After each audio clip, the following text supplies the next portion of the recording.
Hey everybody, it's me, Trouble Forge. So we are back in the pantry today. Bud and I have some applesauce that needs to get put on the shelf, but our primary goal today is we want to clean out these freezers. So I have 2 fridges, plus the one in the kitchen. I have 3 fridges that have freezers attached, and then I have 2 stand-up freezers and 4 freezers that are chest freezers. So my goal today is I want to get through these and figure out what the heck is in them. We typically, at the old house at least, we kept everything by, like, we had a beef freezer, a chicken freezer, a vegetable freezer, etc. And when we moved and everything just kind of needed a home, it all just got thrown in. So my goal today is to get everything out. If there's any like ice that is built up or things like that, get that chipped away. I have bins set up out here. So I'm hoping to kind of sort things by like chicken, beef, vegetables, fruit, blah, blah, blah. Pull out anything that's beyond that can just get thrown to the chickens.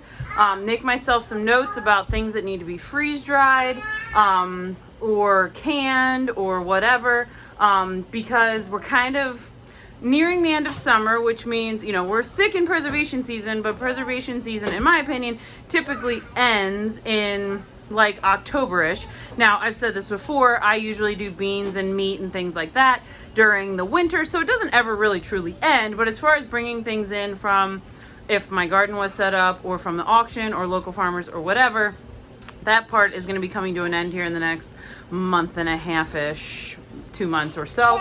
So I really want to just get a handle on what I have in these freezers. It's obvious to see what I have on the shelf, so I don't really need to take an inventory of that necessarily. I can walk in here and just see what I have. Freezers are a lot harder, especially with chest freezers. So we're gonna take you through that little journey today. All right, so we got all of the freezers unloaded, sorted by what they are. We started reloading bins. We have a chicken bin of things that were freezer burnt.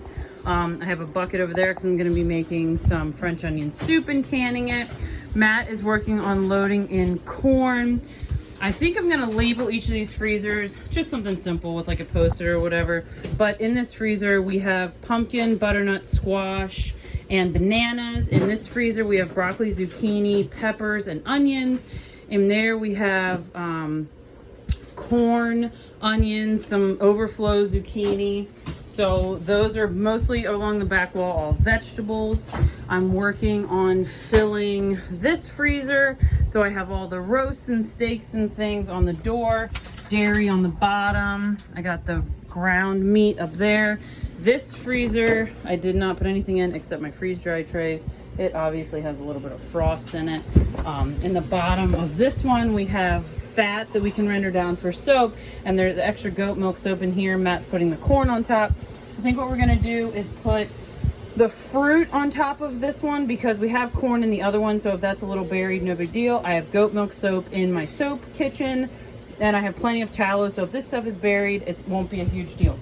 So I think we're gonna take this fruit that's in this bin, put it in that one, and then we just need to get all this poultry put away and pork, and then I think we're done. All right, so this project only took us like 2 hours, which I'm shocked. So Matt, Bud, Jamie, Zuzo, and I got this all done. I have, if you know me, you know that this is not surprising, this chicken scratch little paper, but it will tell us what is in each freezer, which is amazing. Now I sort of have a clue once my freeze dryer is working again, what I need to freeze dry and what we have plenty of. You know, as we're going to the auction here, the last bits of summer, see what's there. Do we need to order any meat from anyone? We'll have some turkeys and chickens done here in the next month or so. So we're definitely either going to need to sell those off to friends or can the ones that are in here or can the ones that just come back from the butcher or something. So this is not always my favorite project. We try to do it like twice a year. Next time we do it, we might try to do it in the winter so that we can try to defrost them because the stuff could sit out a little longer and it wouldn't be as big of a deal. We had to work a little bit quickly today because it's pretty warm. It's almost 80, even in our pantry. So yeah, we got this done. I'm thankful for extra hands to help.